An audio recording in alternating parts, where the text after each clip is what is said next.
What up guys, today we are taking a look at all the new traits coming into the new TFT Season 13 Into the Arcane. Hope you enjoy. Alright, let's start by looking at the set mechanic. On stage 4-6, a special anomaly hex will appear on players' boards and a special shop will open up. The shop will offer a wide variety of effects that players can choose to enhance one of their units with. Rerolls are infinite but cost 1 gold. Players can lock in their decision after they have placed a unit on the marked X. Okay, so a X will show up somewhere on the board. I hope it's always on the same place. I've seen an image of it being in the very center of the field, on your side of course, so like on the second row maybe, right in the center. And that's okay, I guess, but you'll have to play around with it, because if you can't move it, and I hope you can't move it, because if you can, it would just overcomplicate what could be simple, and it would probably make some comps way more viable than others just because of that. You will have to get your carry or your tank in that place forcefully, right? And it's not in the front row, and also not in the back row. Well, let's see what they do, I guess. Actually, there's way too many of them, so let's just see a few and get an idea of what it does. Alright, gain ability power equal to 25% of magic resist, and gain 50 magic resist. Okay, that's pretty standard. This champion gains 60% more attack damage from all sources. Yeah, well, I can imagine this being very powerful, for sure. Then gain attack damage equal to 25% of armor, well, the same thing here, but with armor instead of magic resist. Gain 5 gold, gain 15 damage amp and 1% more per 2 gold you have. Pretty powerful if you are not hyper rolling, I guess it's okay. Then gain 20 ability power and 20 attack damage, triple it when below 50% HP, pretty standard as well. Gain 18 damage amp, doubled against units with a lower star level. Gain 30 armor and 30 magic resist. Gain an emblem that matches a non-unique trait from this champion. Okay, it's nothing too crazy, so let's get back here. They are powerful, and we will have to adapt to them. You'll have to get either your tank carry or your ranged carry somewhere in that hex. It's gonna have to be there. But I think we'll get used to this very quickly. In the past, I remember we had some comps where you actually had to place your carries on specific axes, but those axes were random, and that completely destroyed the mechanic. It wasn't fun for anybody, with it being random. So if this is indeed fixed in the center of the board, then I'm all for it, and I think it's actually going to be pretty fun. Moving along to the traits themselves. Now this is what I'm interested in. So it starts with Academy. The Academy sponsors 3 items each game. Copies of sponsored items grant bonus max health and damage hemp. Academy units holding sponsored items gain double the amount, plus an additional 5% HP and damage hemp. Okay, so this will just give you extra items and empower them if your Academy units are holding them. Well, simple enough. Now I just wonder if these 3 sponsored items will be regular items that we can build with the components otherwise, or actually 3 unique items that only the Academy champions will produce. Now there's the percentages down there. 2% LTA, gain 1 sponsored item. Okay, you'll need all 5 champions, and they are indeed 5 max, to get all 3 items. You'll get 1 item at 3 champions, a second one at 4, and a third one at 5. Okay, simple enough. Now to the next one, Automata. Automata gain a crystal when they deal damage. At 20 crystals, they blast their current target, dealing magic damage plus 20% of damage dealt since the previous blast and reset. They also gain armor and magic resist. Also pretty standard.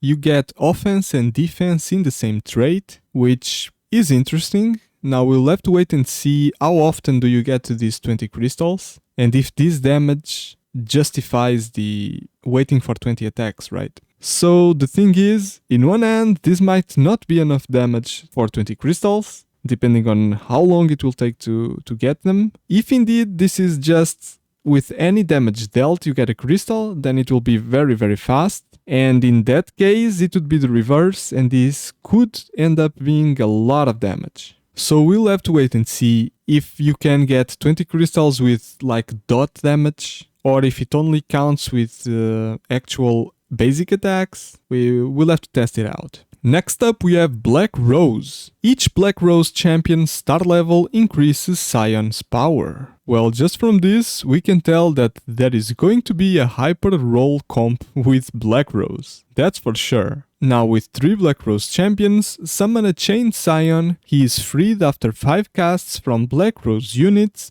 and when he drops below 65% HP. So this is very similar to the Abomination we have now, where you have to wait for 3 champions to die for it to spawn. But in this case, nobody has to die, you just have to wait for 5 casts to go through and you free Scion. The thing is, from what I'm reading here, you will already have Scion placed somewhere, so he will be susceptible to damage, but won't be active until the 5 casts go through. That's why he can also activate when he goes below 65% HP, so if you want him as fast as possible, you just place him in the front row, and as he gets damaged below 65%, he just unleashes and that's it. Well, I guess this will vary if you want a tank Scion or a damage dealing Scion, right? Because if you want a tank Scion, then you just place him on the front line and wait for the 65% threshold to be hit. However, if you want a damage dealing Scion, you will not place him in the front row and he will just wait for the 5 casts to go through, I guess. With 4 units, Scion grows stronger and his enemies take more damage from Black Rose units. He just gets stronger and all the Black Rose units just grow more powerful as well. That's simple enough. With 5 units, Scion unleashes dark magic and heals to full health when freed.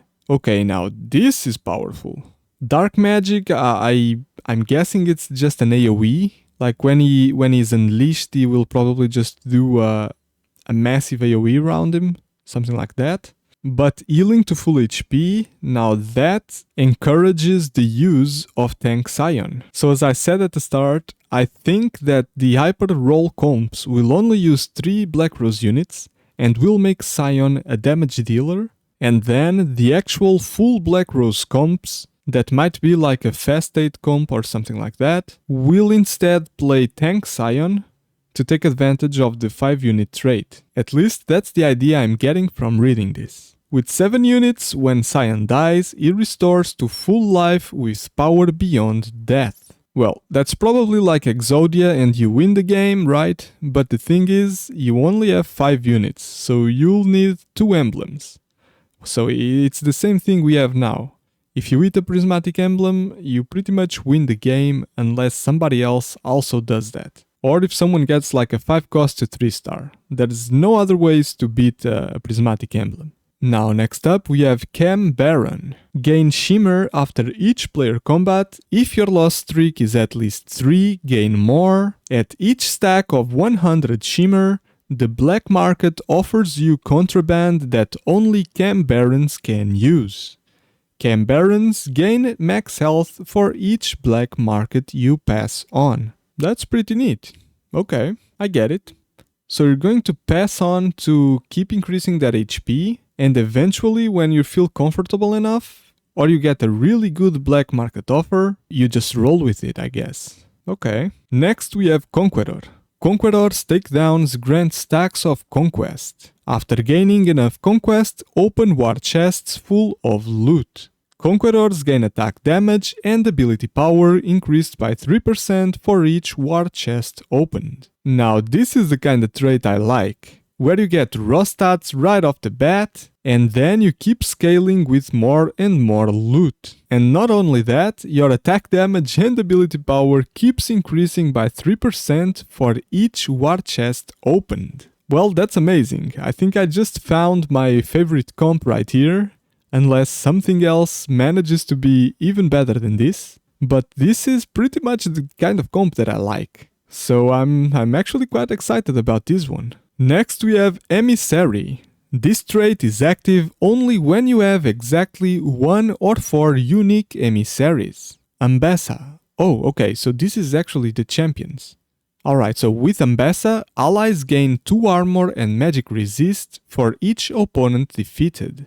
With Garen, on combat start, Garen and allies to his left and right gain 20% of his max HP. Then with Nami, allies attacks grant 2 bonus mana, and with Tristana, allies gain 6% attack speed per star level.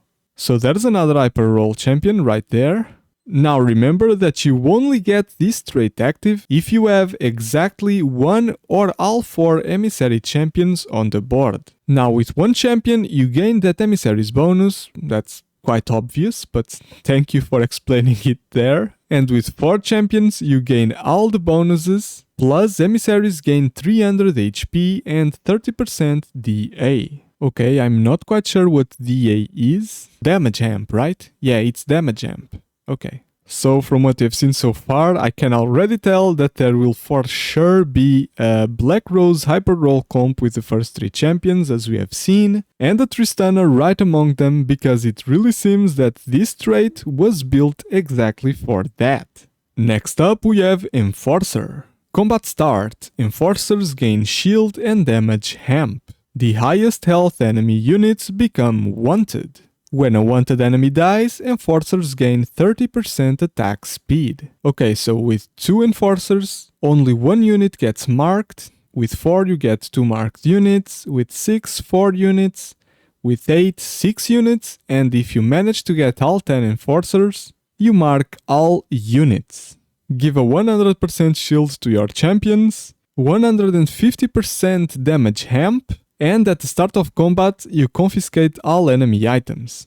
Well, that's another Exodia right here. You just win the game right there and then, I guess. But there are only 7 Enforcer champions, so you would need 3 emblems. Well, good luck with that. Next we have Experiment. Gain laboratory axes on your board. Combat start, experiments standing on laboratory axes gain the experiment bonuses of all experiments on laboratory axes plus max health. Okay, now this one might be random. Like, these axes sound like they are going to be completely random. I might be wrong on that, we'll have to wait and see, but that's the feeling I get from this. So with 3 champions you get 2 axes, with 5 champions you get 3, with 7 champions, all the experiment bonuses increase by 100%. Okay, pretty interesting. Next we have Family. Family members support each other, reducing their max mana and gaining extra bonuses. So at 3 champions you get a 25% mana reduction plus 12% DR, which I'm assuming to be damage reduction. Then at 4 champions you get a 30% mana reduction and 20% attack speed. And at 5 champions, if you manage to get 2 emblems, you get 40% reduction, mana reduction that is, heist on top side, which I don't know what they mean with that, and after combat progress, the heist increased for each surviving family member. Oh okay, we already had a heist mechanic before. I get it now. So it's just going to give you increased loot for each surviving family member after each player combat, and then eventually they should give you like an option to cash out or something like that. We'll have to wait and see. Then we have Fayr Light.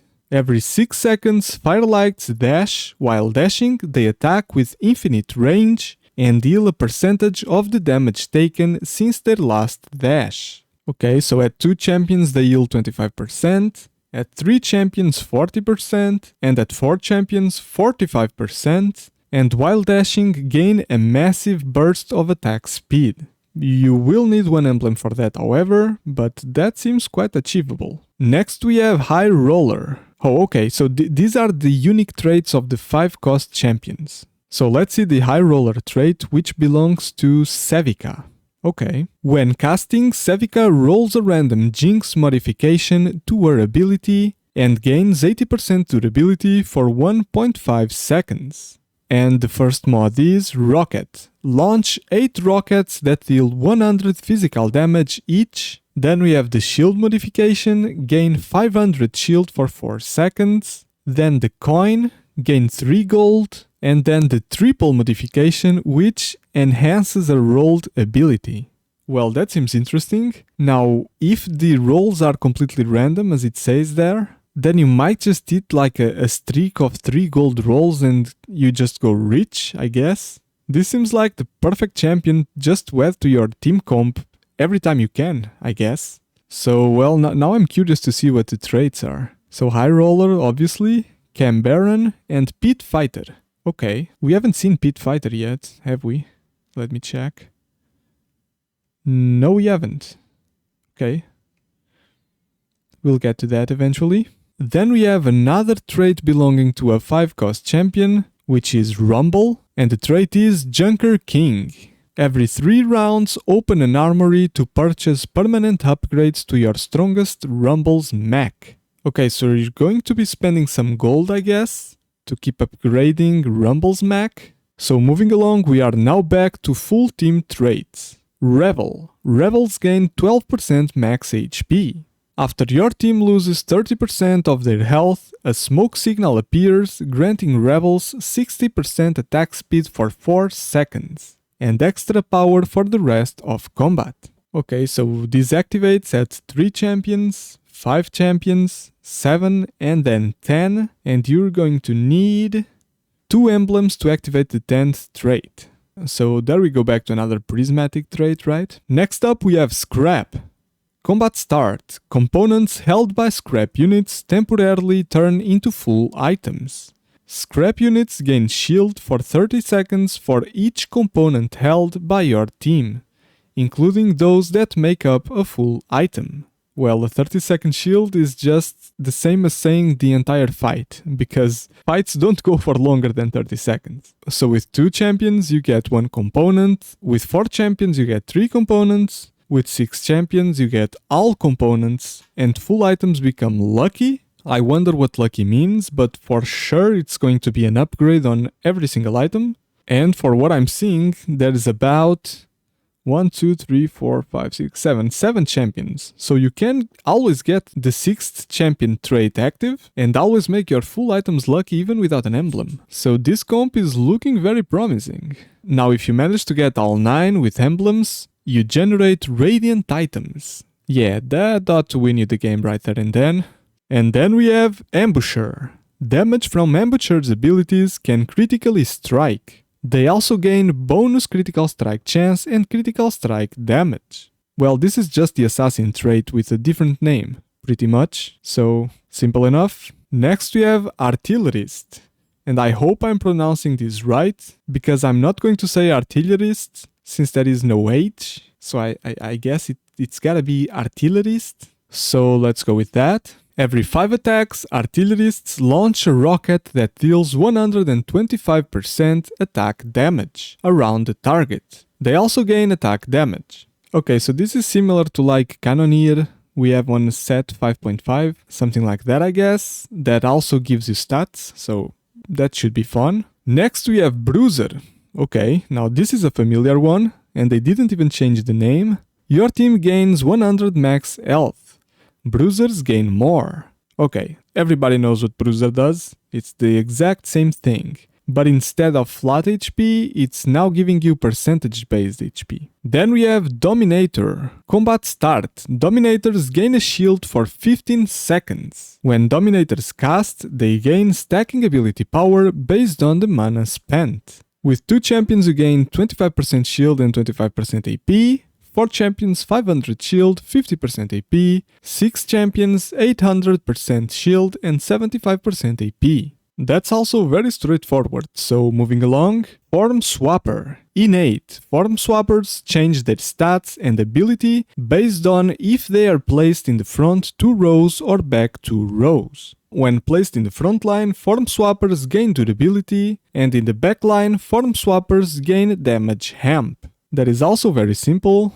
And now we finally get to the Pit Fighter. Pit Fighters gain 15% Omnivamp and deal bonus true damage.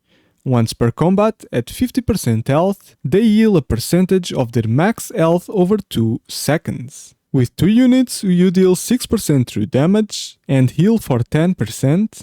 With 4 units, 12% true damage and you heal for 25%. At 6 units, you deal 20% true damage and heal for 40%. And if you manage to get 2 emblems, you can get 8 units, deal 50% true damage, and deal for 99% health. Now I wonder why they went with 99 and not with 100, but that's okay. Well, I'm noticing that my voice is starting to go away. Talking in a different language for too long, after 2 months of not doing that, takes me a while to get used to, so bear with me here. Next up, Quick Striker. Quick Strikers move faster and gain attack speed, based on their target's missing health. With 2, you get somewhere between 20 and 60% attack speed. With 3, you go between 30 and 80% attack speed. And with all 4, which you can get all 4 without any emblem, because there are actually 4 units, you get somewhere between 40 and 100% attack speed. And on target death, Quick Strikers dash to a new target and gain 200 shield for 3 seconds. Now this seems quite powerful, that's a lot of attack speed. And you just get a dash reset with every kill, and they even gain a shield when they do that. However, it's just a 200 HP shield, so it's not a whole lot. But it seems quite interesting. Next we have Sentinel. Your team gains armor and magic resist. Sentinels gain triple. Well, this is quite simple as well, just flat armor and magic resist to everybody. Okay, and there are 7 units, and the trait only goes up to 6, so you can always get this. And now, if Sentinels gain triple this, then with 6 units, you are granting 150 armor and 150 magic resist to all 6 of them, plus 50 armor and 50 magic resist to everyone else. For sure, there will be plenty of comps utilizing 6 Sentinels, and then complementing it with 2 or 3 other champions, probably something that would pair with Rumble, because I'm seeing that Rumble is the 5 cost of the Sentinel trait, is also scrap as we have seen, so what that makes me think is that there is going to be a Sentinel scrap comp, for sure. Now let me just check how many scraps do you need to activate the very first stage of the trait. Only 2, yeah, okay, then it's guaranteed. They will just place a core key or maybe an echo, and still there will be slots for more champions, because that's only 7, right? 6 sentinels plus an echo or a core key, and then you can complement it with something else. Let me see what Corky is. Corky is an artillerist.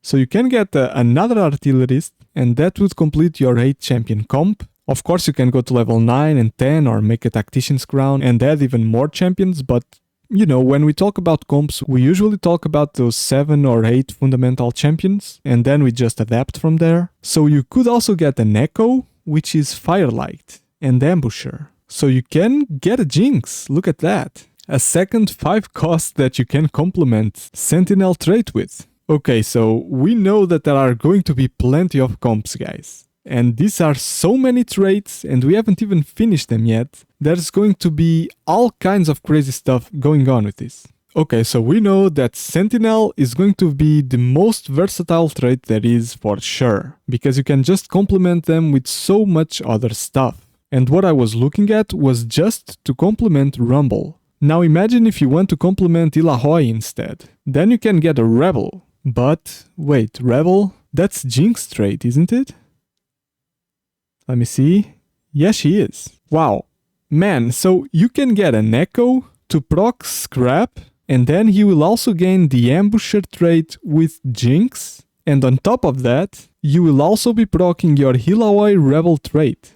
Guys, I think we just cooked up one of the strongest comps that are going to exist. I'm calling it right now. It's going to be 6 Sentinels with a Jinx and an Echo. Where are they? Right here. Echo from Scrap and Jinx from Ambusher. Like, it's guaranteed that this is going to be a very powerful comp for sure. Now, moving along, Sniper. Snipers deal more damage to targets further away. Well, that's simple enough. And if you manage to get your hands on an emblem, you can activate all 6 snipers and gain 5 attack range on top of all the damage amplification. Simple enough, and I'm pretty sure we had a trait similar to this before. I think it was also called Sniper even. Next we have Sorcerer, which we are also familiar with. Your team gains 10 ability power, Sorcerers gain more. Okay, with 2 Sorcerers you get 20 AP, 4 Sorcerers you get 50, 6 Sorcerers you get 85, and with 8 sorcerers you get 100 AP, and on top of that, abilities reduce their target's damage by 25% for 3 seconds. Now there are only 7 sorcerers, so you're gonna need an emblem for that.